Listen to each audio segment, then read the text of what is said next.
harus menjadi contoh pada semua masyarakat untuk bersikap baik dalam segala kehidupan. Maka kalau ada warga Muhammadiyah yang tidak bersikap baik dalam kehidupan, sebenarnya belum menjadi warga Muhammadiyah. Saya bukan Muhammadiyah kok, saya Asia. Saya bukan Muhammadiyah, saya pemuda Muhammadiyah, tetap Muhammadiyah. Maka jamaah yang dirahmati Allah Subhanahu wa taala, bapak-bapak, ibu-ibu yang sampai di sini, ini nanti akan menjadi contoh kebaikan bagi saudara-saudara yang berada dengan adil itu berbeda. Kemudian adil itu berbeda. Kalau agama itu hanya sekedar sesuatu atau norma-norma yang menjaga dia dari sesuatu yang rusak. Jadi kalau tidak rusak, ya beragama. Makanya di sila pertama Pancasila itu adalah ketuhanan yang Maha Esa. Artinya Pak, warga NKRI itu harus punya agama. Maka nanti kalau ada paham-paham yang kemudian masuk ke Indonesia mengatakan bahwasanya boleh tidak beragama di agama di Indonesia, maka harus ditolak karena tidak sesuai dengan Pancasila. Tapi Islam itu tidak hanya sekedar agama, tapi ad-din. Din itu berasal dari kata dana yadan. Bapak Ibu, kalau ad-din ini terdapat pertama kali di dalam Al-Quran terdapat surat apa? Al-Fatihah. Bahasa Arab sudah surat Al-Fatihah. Ayat berapa? Ayat berapa? Biasanya kalau lupa itu sudah nggak ingat. Boleh dicapai. Ayat 4. Al-Fatihah ayat 4. Berarti bismillah ayat 1. Maka di Muhammadiyah kalau baca Al-Fatihah ya, itu bismillahnya tetap dibaca. Jaharat Mesir. Jaharat Mesir. Kalau sholat. Nanti disampaikan setelah akhir ya. Jaharat Mesir. Saya mau tanya, jangan-jangan jaharat sama Mesir nggak mungkin. Jadi apa? Nah, kalau sir? Saya khawatir kalau sir nanti nggak dibaca tapi dibatin. Itu bukan baca. Sir itu dibaca tapi pulang. Jadi tetap dibaca. Oh, jadi batin itu juga baca. Membaca itu adalah definisinya adalah paling tidak menggerakkan bibir. Bismillahirrahmanirrahim. Alhamdulillah. Ayat 4 Maliki Yaumiddin. Apa artinya ad-din? Maliki Yaumiddin, hari pembalas. Kenapa ad-din al-Islam disebut dengan dinul Islam?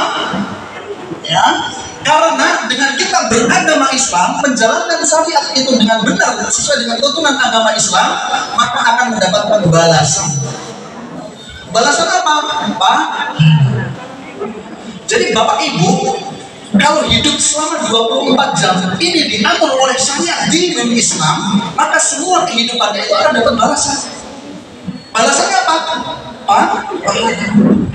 Dan ini yang kita cari. Di Muhammadiyah pun juga seperti itu. Maka landasannya apa? Syariat yang dinul Islam, yang berasaskan agama Islam. Karena dengan beragama Islam, maka segala yang kita lakukan itu mendapat pahala. Termasuk ikuti hidayah tanzil. Kita akan dapat pahala kalau kita salah satu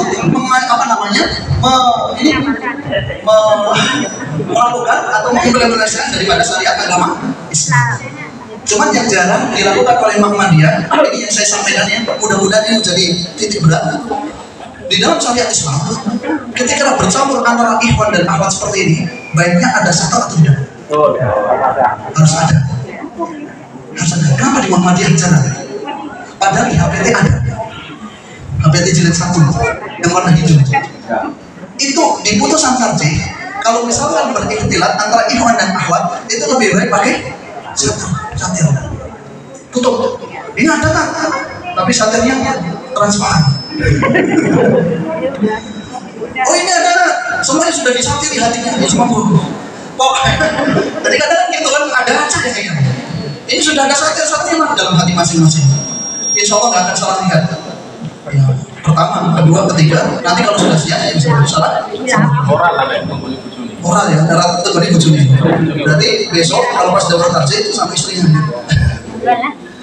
Jadi jamaah yang dirahmati Allah Subhanahu wa taala ini kepada dinul Islam. Jadi Muhammadiyah itu menganggap, mendefinisikan agama itu adalah yang dibawa oleh Nabi Muhammad SAW. Jadi agama Islam ini adalah sesuatu yang dibawa oleh Nabi Muhammad SAW. Bagaimana caranya memahami agama Islam? Ya harus kembali kepada Al-Quran dan Sunnah. Jangan hanya sekedar ngikut bapak dulu, jangan hanya sekedar mengikut nenek dulu, mbah dulu, nenek moyang dulu, tidak. Tapi agama Islam itu adalah yang dibawa oleh Nabi Muhammad SAW. Apa isinya? Yang diturunkan di dalam Al-Quran dan yang tersebut dalam Sunnah yang sahih. Makanya Muhammadiyah itu kembali ke Al-Quran dan Sunnah, bukan kembali ke HPT. HPT itu juga kembali ke Al-Quran dan Sunnah. Bisa dipahami nih Pak? HPT itu di dalamnya ada Al-Quran, ada Sunnah. Maka di HPT itu nanti pendekatannya di terakhir ada bayani, ada burhani, dan irfani. Bayani itu apa salah satunya? Kembali semua yang dilakukan Muhammadiyah dalam HPT itu kalau bisa dan harus bisa ada dalilnya dalam Al-Quran dan Sunnah. Rokok haram atau halal?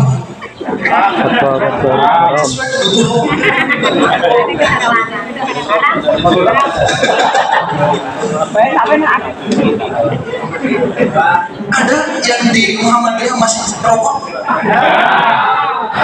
Ibu-ibu ada juga? Ini memang tidak masuk ke HPT, hanya sekedar ditanya jawab Islam yang jilid 1 sampai jilid 8 itu.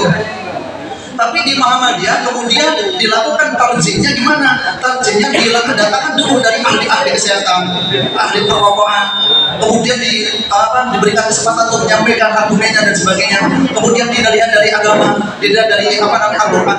Maka kemudian diputuskan bahwasanya rokok itu ini peserta daurah tarjih 1 Sunnah Timur terjadi perbedaan pendapat. Rokok itu kenapa di Muhammadiyah haram? Karena di situ sudah jelas di dalam bungkusnya itu sudah ada dalil yang kuat. Membunuh. Nah ini orang jadi mosek kan. Kenapa rokok itu membunuh? Kan ada dalam Al-Quran. Wala taqu bi aidikum ila. Jangan memasukkan dengan sengaja dirimu ke dalam kehancuran. Membunuh halal atau haram? Rokok tadi membunuh atau bukan?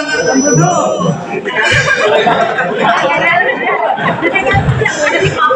Tulisannya itu membunuh mutlak, bukan membunuh. Iya. Oke. Tulisannya kan rokok itu membunuhmu. Yang ngomong itu rokok atau yang merokok? Kan rokoknya yang ngomong, bukan yang mau merokok.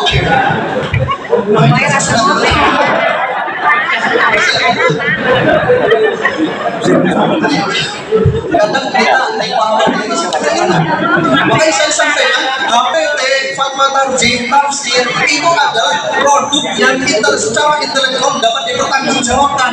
Kenapa sampai Muhammadiyah itu mengharapkan rokok? Karena di dalamnya banyak mudaratnya daripada manfaat. Percaya disuruh percaya. Itu di HPT ya, karena HPT itu semuanya runtut. Ada dalil ilmiahnya, ada dalil Al-Quran, Sunnahnya, kemudian ada setelah irfani dan sebagainya. Lanjut Ustaz. Wawasan yang kedua, tajdid. Ingat tajdid.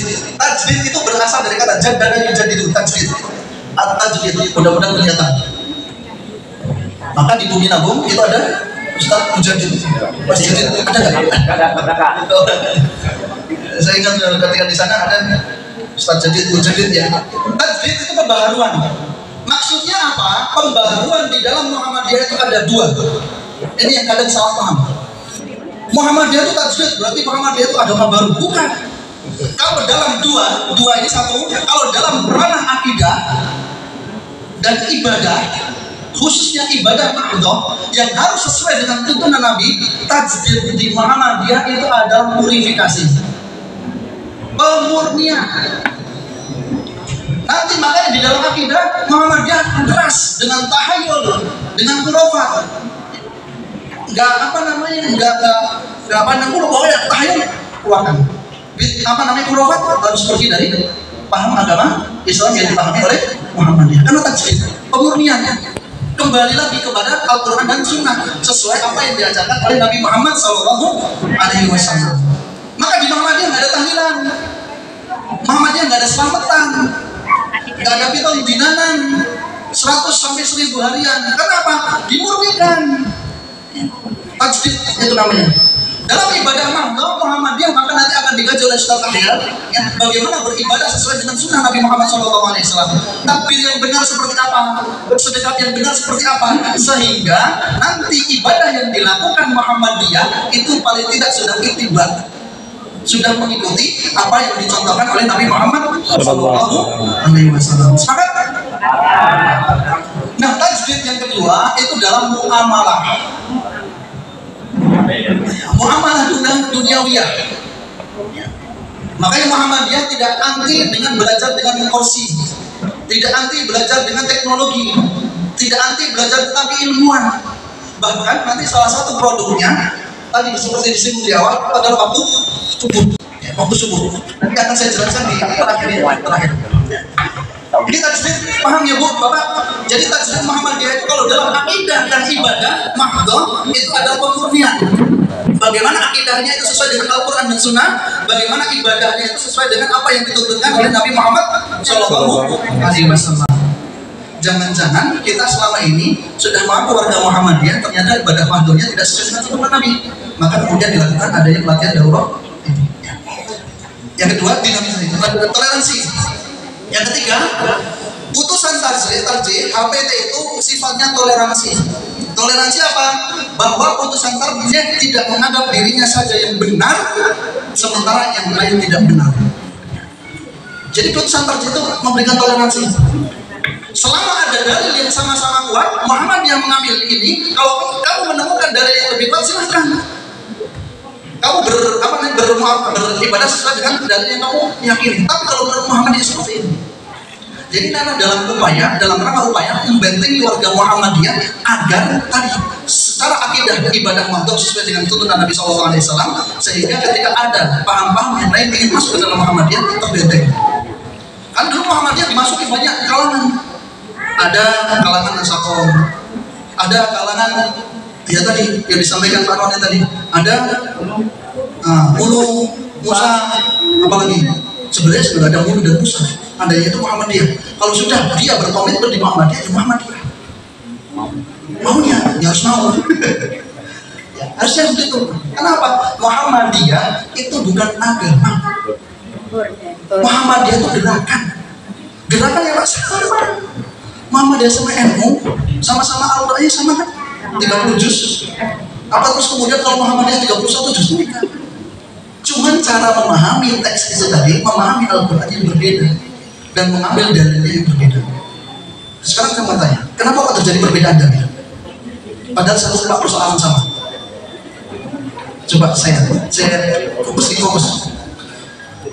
Nanti tanggal 4 November tahun 2023 hari Sabtu ada daurah tarjih Sabtu zona timur berada di aula Pondok Pesantren Muhammadiyah Al-Amin Seperti Banyak. Silakan diulang. Nanti hari Sabtu. Kenapa terjadi perbedaan pendapat? Ya kayak gini. Dulu Nabi menjelaskan ada yang nangkep penuh, ada yang nangkep setengah-setengah, ada yang jauh saja nggak kedengar sama sekali. Sehingga ketika diambil oleh para imam mujtahid terjadi perbedaan pendapat. Maka dalam Muhammadiyah itu nanti ada tartib saya akan sampaikan. Kenapa kok bisa terjadi perbedaan pendapat? Karena kita nggak paham kan. Oh, ini yang paling benar Muhammadiyah. Iki Salafi yang paling benar, iki NU yang benar. Enggak. Semuanya itu rujukannya sama kepada Al-Quran dan Sunnah. Cuma cara memahaminya yang berbeda dan nanti yang akan membedakan itu kualitas tarjihnya. Bisa dipahami ya? Kenapa kok bisa beda? Karena Nabi itu kan enggak terus Nabi kemana ubuk sahabat Nabi kan enggak. Seperti misalnya terjadi ketika perpindahan kiblat. Masih ingat Bu, kalau kita belajar tarik tasbih itu perpindahan kiblat tahun berapa Hijriah? Tahun 2 Hijriah. Bulannya bulan apa? Ini sekarang bulan apa? Halo? Bulan? Bulan Rabiul? Rabiul apa Rabiul? Saya penting bentar lagi Ramadan nanti katakan sama dia. Bentar lagi mau Ramadan, maka siap-siap untuk Ramadan. Nah, dulu ketika terjadi perpindahan kiblat, itu Nabi Muhammad tidak berada di kota Madinah dan ada sahabat yang berada di Madinah. Nabi berada di luar kota. Ketika sholat, kemudian turun perintah. Qad nara taqalluba wajhika fis sama, falan nuwalliyannaka qiblatan tardaha, fawalli wajhaka syatral masjidil haram. Maka kemudian langsung Nabi ketika sholat itu langsung pindah. Sahabat yang di belakangnya gimana? Bingung? Enggak bingung, enggak kayak kita. Imamnya salah, kita bingung. Tapi para sahabat langsung paham berada di belakang. Maka ketika di Madinah masih ada yang ngadepnya ke Masjidil Aqsa. Nah, itulah terjadi perbedaan di situ. Makanya kita harus memahami. Kalau fikih itu makanya fikih itu paham dan memahami, bukan hanya tahu hukum. Kalau tahu hukum itu bukan fikih. Fikih itu paham dan mengetahui dan mengamalkan. Makanya disebut dengan fikih. Fikih sholatnya harus dipahami bacaannya. Fikih zakatnya harus dipahami dalil-dalilnya. Siap? Sudah jam berapa? Masih pagi. Belum panas? Belum panas. Jam 11. Jam 11 ya. 45 menit lagi. Oke, langsung terbuka. Orang daftar itu terbuka. Ya terbuka. Boleh dikritik. Kalau nanti ada yang sepakat, misalkan dari paham lain masuk Muhammadiyah, dari Salafi, dari MTA, dari apa lagi, dari Nahdlatul Ulama, dari macam-macam Jamus dan sebagainya. Kalau misalkan nggak sepakat dengan produk tarjih, silahkan nanti dilayangkan surat. Lewat apa? Lewat portal online. Ya, portal online-nya nanti boleh. Jadi kan selama ini warga Muhammadiyah itu kalau di online itu kan biasanya misalnya konsultasi syariah.com. Ya kan? Nah, nanti dibuka tarjih.org.id.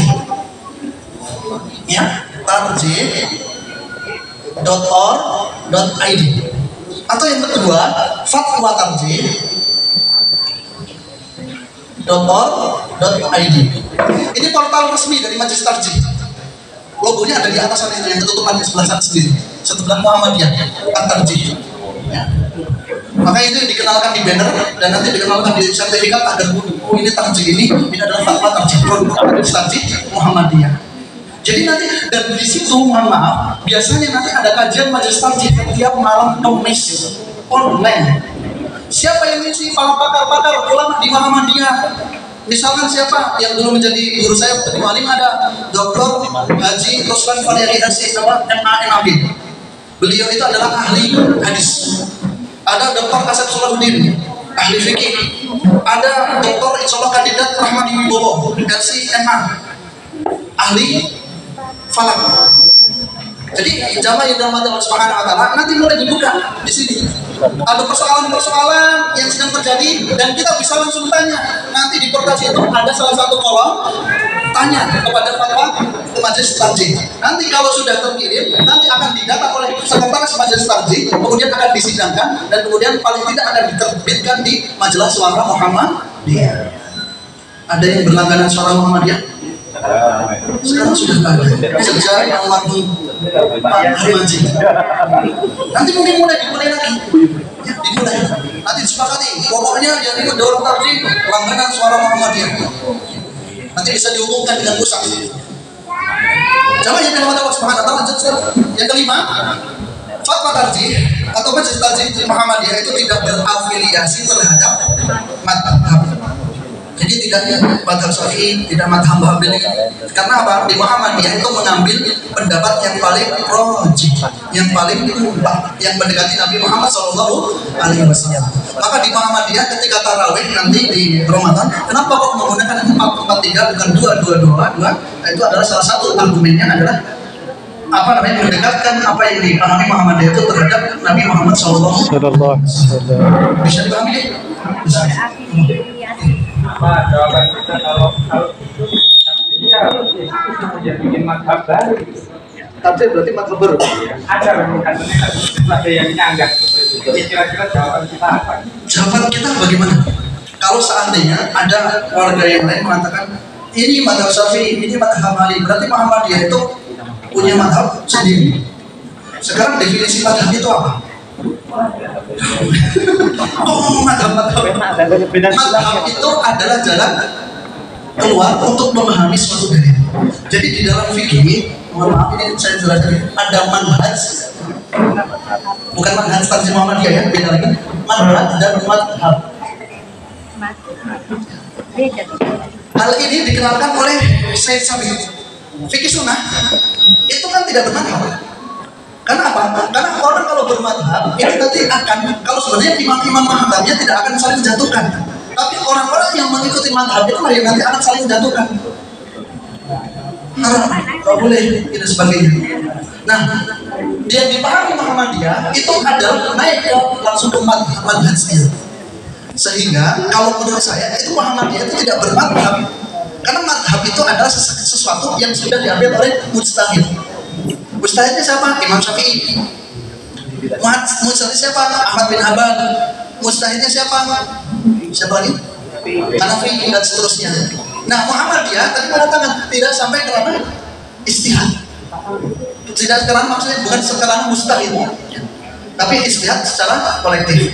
Dan ini memang nanti mohon pencerahan dari Ustaz Ahyar bagaimana cara menjawab kalau ada yang mengatakan Muhammadiyah itu apa namanya? Madhab baru. Itu biasanya tadi disampaikan Ustaz Ahyar. Lanjut Ustaz, sedikit lagi. Nah, ini yang terakhir. Sumber ajaran Islam itu adalah Al-Quran dan Sunnah Al-Maqbulah. Saya mau tanya, Al-Quran itu apa? Definisinya Al-Quran. Ada yang ngomong pada Muhammadiyah. Muhammadiyah atau bukan Muhammadiyah? Al-Quran itu adalah kalamullah, firman Allah Subhanahu wa Ta'ala yang diturunkan kepada Nabi Muhammad SAW melalui malaikat Jibril. Kapan turunnya? Bertahan. Ada langsung, ada yang berangsur-angsur.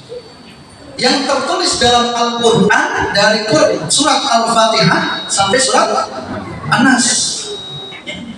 Kemudian yang sampai kepada kita secara mutawatir dan ketika kita membaca mendapatkan pahala ibadah. Yang ini ingin saya sampaikan kaitannya dengan sumber tarjih ini. Sudahkah warga Muhammadiyah itu dekat dengan Al-Quran? Sudah, ya, selalu dibawa di HP. Tapi harus dibuka. Jadi Al-Quran itu harus dekat dengan warga Muhammadiyah. Karena apa? Bernilai ibadah. Yang terakhir ini As-Sunnah Al-Maqbulah.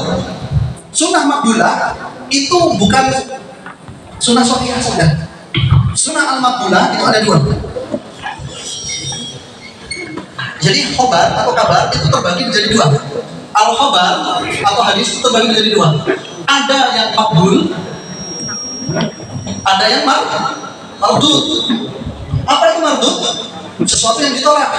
Maka udud itu ditolak. Kan mardud.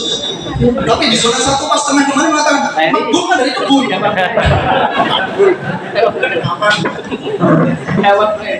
Maqbul dan mardud. Makanya udud itu ditolak. Apa itu yang maqbul? Sunnah yang maqbul itu adalah terdiri dari dua. Ada yang namanya sahih, ada yang namanya hasan. Ada hadis sahih, ada hadis hasan. Maka di Muhammadiyah hadis sahih dan hadis hasan dipakai. Bukan hanya hadis sahih, tapi hasannya juga dipakai. Bahkan hadis dhaif pun dipakai.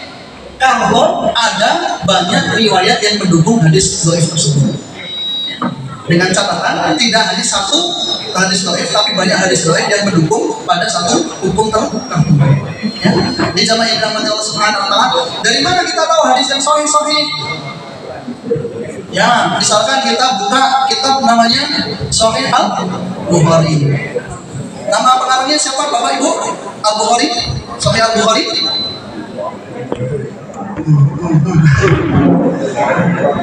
Sahih Al-Bukhari pernah lihat bukunya? Wajib nanti warga Muhammadiyah punya Sahih Al-Bukhari. Kalau nggak bisa beli, download. Jadi HP-nya itu digunakan untuk belajar, bukan untuk potongan, bukan untuk lihat Sofi, bisnis nanti tunggu. Karena ada yang sering buka Shopee kan Bu, ya Bu. Buka Shopee, masukkan bisnis, ada apa? Jangan nyari di Sahih Al-Bukhari, umpet nanti. Nyarinya di kitab apa? Kitab Sunan.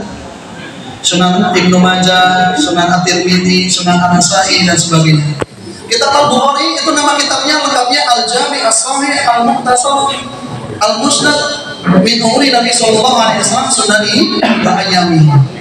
Namanya Muhammad bin Ismail bin Al-Mughirah bin Birbisbah Al-Bukhari Al-Jufi Al-Bukhari Al-Khurasani Al-Uzbekistan. Itu nama kitab aslinya dan nama pengarang aslinya. Jadi Al-Bukhari itu nama kecamatan. Nama aslinya itu Muhammad, Pak Muhammad ya. Jadi pengarang Al-Bukhari, pengarang Sahih Al-Bukhari itu Muhammad. Nama kitabnya bukan Sahih Al-Bukhari, nama kitab lengkapnya adalah Al-Jami' As-Sahih Al-Musnad Al-Mukhtasar min Umuri Nabi sallallahu alaihi wasallam Sunanihi wa Ayyamihi. Ulangi. Nanti dapat 2 snack atau boleh makan dulu. Oke, ini yang bisa saya sampaikan para jamaah sekalian dari Allah Subhanahu wa taala. Jadi Muhammadiyah itu memiliki suatu sistem yang baku dan pasti. Jadi produk tarjih itu secara kelembagaan dan secara keulamaan, keilmuan, keintelektualan bisa dipertanggungjawabkan. Bapak Ibu kalau melihat munas tarjih yang dilakukan 2 tahun sekali itu, ya 2 tahun sekali itu, kemudian menjadi paket itu, dilakukan kurang lebih 4 sampai 5 hari. Dan ketika melakukan tarjih itu bukan hanya kumpul kemudian menyampaikan, tidak, tapi dilihat dari dibagi menjadi 3 kelompok kurang lebih. Nanti ada yang membahas tentang dalil-dalilnya, yang kedua membahas tentang keilmuannya, dan yang ketiga membahas tentang aspek estetika, ya akhlaknya. Makanya di dalam Muhammadiyah, kenapa Muhammadiyah itu menaikkan derajat dari 18 derajat ke 20 derajat, dari 20 derajat ke 18 derajat waktu subuh, itu karena melakukan penelitian selama 10 tahun. Selama 10 tahun. Dan nanti mohon maaf Bapak Ibu yang dirahmati Allah Subhanahu wa taala, Muhammadiyah kemarin di Lumso sudah melakukan satu konferensi untuk menyepakati kalender Hijriah global terbagi KHGT.